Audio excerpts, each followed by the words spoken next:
നിർഭാഗ്യകരമായ സമീപനമാണ് ബഹുമാനപ്പെട്ട മുഖ്യമന്ത്രിയുടെ ഭാഗത്തുനിന്നുണ്ടായിരിക്കുന്നത്. അദ്ദേഹം പ്രശ്നത്തിൻ്റെ വിശദാംശങ്ങളിലേക്ക് കടക്കാതെ ഒരു മുഖവുര പറഞ്ഞു നിർത്തുന്ന നിലയാണ് സ്വീകരിച്ചത് എന്നാണ് തോന്നുന്നത്.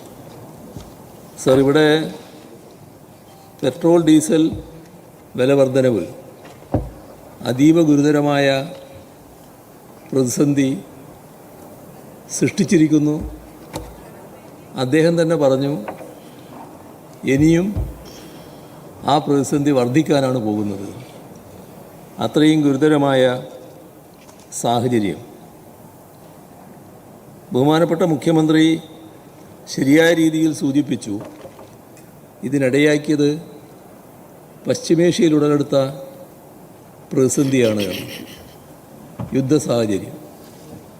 സർ, യുദ്ധത്തിന് മുൻപ് ഉള്ള 3 വർഷം എണ്ണവില വീപ്പക്ക് $70 പക്ഷേ അപ്പോഴും നമ്മുടെ രാജ്യത്ത് എണ്ണവിലയിൽ ഒരു കുറവുണ്ടായില്ല. വർധനവ് ആ സമയത്ത് നിലനിൽക്കുകയായിരുന്നു. ഇത് സംഭവിച്ചത് എണ്ണവിലയുടെ പൂർണ്ണ നിയന്ത്രണാധികാരം ഒരു കാലത്ത് കേന്ദ്ര ഗവൺമെൻറ് കയ്യിലായിരുന്നു. അത് ആ അധികാരം ഉപേക്ഷിച്ച് എണ്ണ കമ്പനികൾക്ക് ആ അധികാരം നൽകിയത് പഴയ കോൺഗ്രസ് നേതൃത്വത്തിലുള്ള സർക്കാരിൻ്റെ കാലത്തായിരുന്നു. സർ, ഇവിടെ കോൺഗ്രസ് തുടങ്ങി വെച്ചത് BJP അതിശക്തമായി തുടരുന്ന കാഴ്ചയാണ് നാം കണ്ടുകൊണ്ടിരിക്കുന്നത്. ഇവിടെ ശ്രദ്ധിക്കേണ്ട കാര്യം, ഈ കഴിഞ്ഞ ഘട്ടത്തിൽ മാത്രമായി എണ്ണ കമ്പനി 2 ലക്ഷം കോടി രൂപയുടെ ലാഭം കൊയ്തെടുത്തു എന്നുള്ളതാണ്. ഇതിൽ ഒരു തരത്തിലുള്ള നിയന്ത്രണം കൊണ്ടുവരാനും കേന്ദ്ര ഗവൺമെൻറ് സന്നദ്ധമായില്ല. സർ, ഇവിടെ നാം ഗൗരവമായി ശ്രദ്ധിക്കേണ്ട ഒരു കാര്യം, നമ്മുടെ രാജ്യത്തിന് ഇപ്പോൾ ഒരു പരമാധികാര രാഷ്ട്രം എന്ന നില കൃത്യമായി തന്നെ പാലിച്ചു കൊണ്ടുപോകുന്നുണ്ടോ?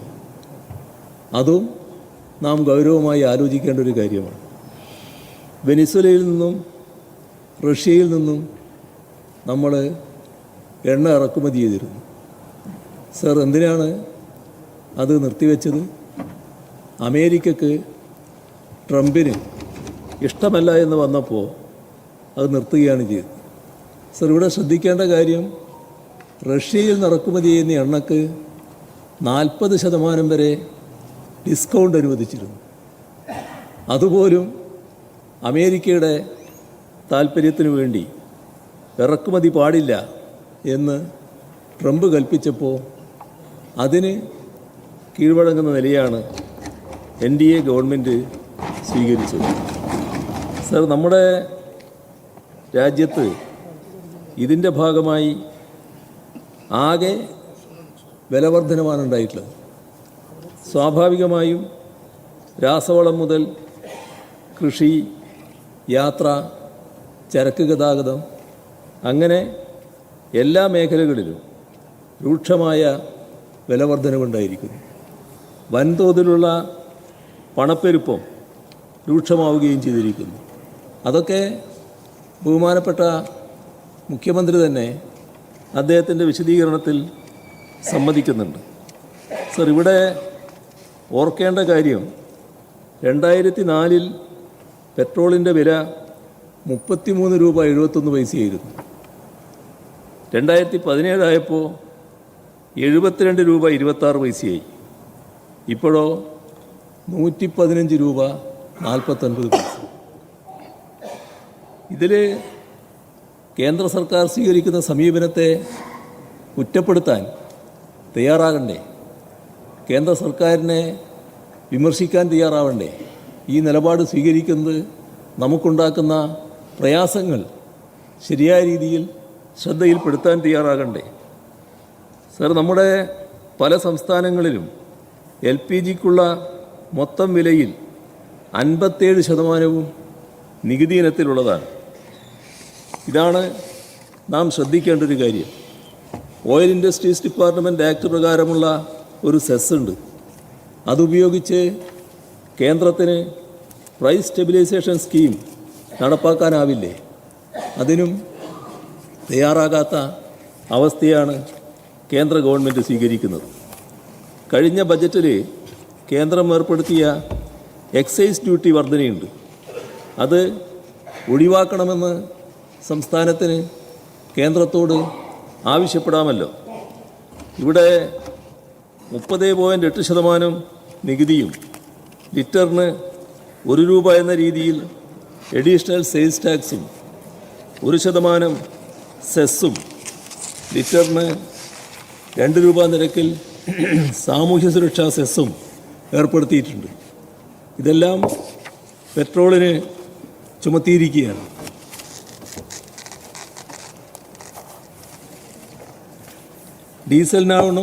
ഡീസലിനാണെങ്കിൽ ഇത് 22.76%. അപ്പോൾ ഇതിൽ ഫലപ്രദമായ ഇടപെടൽ സംസ്ഥാനത്തിൻ്റെ ഭാഗത്ത് ഉണ്ടാകേണ്ടതായിട്ടില്ലേ? അപ്പോൾ കഴിഞ്ഞ 2 ആഴ്ച സംഭവിച്ച കാര്യം അദ്ദേഹം തന്നെ, മുഖ്യമന്ത്രി തന്നെ വ്യക്തമാക്കിയിട്ടുണ്ടായി. പെട്രോളിന് 7 രൂപ 35 പൈസയുടെയും ഡീസലിന് 7 രൂപ 53 പൈസയുടെയും വർധനവാണ് ജനങ്ങളുടെ മേൽ അടിച്ചേൽപ്പിച്ചിട്ടുള്ളത്. ഇവിടെ കേന്ദ്ര സർക്കാർ എണ്ണ കമ്പനികൾക്ക് കൊള്ളലാഭമുണ്ടാക്കാൻ ഒത്താശ ചെയ്യുകയാണ്. നിയമസഭാ തെരഞ്ഞെടുപ്പ് നടക്കുമ്പോൾ വില വർദ്ധിപ്പിക്കാതെ തെരഞ്ഞെടുപ്പ് കഴിഞ്ഞ ഉടനെ വലിയ തോതിൽ വില വർദ്ധിപ്പിക്കുന്ന നടപടിയാണ് കേന്ദ്ര ഗവൺമെൻറ് ഭാഗത്തുനിന്നുണ്ടായിട്ടുള്ളത്. ഇന്ധന വില വർധനവ് രാജ്യത്താകെ അവശ്യ സാധനങ്ങളുടെ രൂക്ഷമായ വിലക്കയറ്റത്തിനാണ് വഴിവെക്കുക. ഇവിടെ കേന്ദ്രം ഇന്ധനവില കൂട്ടുമ്പോഴെല്ലാം അതിൻ്റെ പൂർണ്ണ ഉത്തരവാദിത്വം സംസ്ഥാന സർക്കാരിൻ്റെ മേൽ കെട്ടിവെക്കാനായിരുന്നു ഇപ്പോഴത്തെ മുഖ്യമന്ത്രി അന്ന് പ്രതിപക്ഷ നേതാവിൻ്റെ റോൾ വഹിക്കുമ്പോൾ എടുത്തിരുന്നത്. അത് സംസ്ഥാനം നികുതി കുറച്ചാൽ ജനങ്ങൾക്ക് നേരിട്ട് ആശ്വാസം ലഭിക്കും എന്നുവരെ അന്ന് അദ്ദേഹം പറഞ്ഞു വച്ചിരുന്നു. സർ, ഇവിടെ ശ്രദ്ധിക്കേണ്ടത് സാധാരണ നിലയിലുള്ള ഒരു വില വർധനവല്ല, അതിരൂക്ഷമായ പ്രതിസന്ധിയാണ് ഉണ്ടായിരിക്കുന്നത്. സർ, ഇന്ധന പ്രതിസന്ധി മൂലം ഹോട്ടൽ റെസ്റ്റോറൻറ്റ് വ്യവസായം തകർച്ചയിലേക്ക് പോയിരിക്കുകയാണ്. വ്യാവസായിക സിലിണ്ടറിൻ്റെ വില കുത്തനെയാണ് കൂട്ടിയിരിക്കുന്നത്.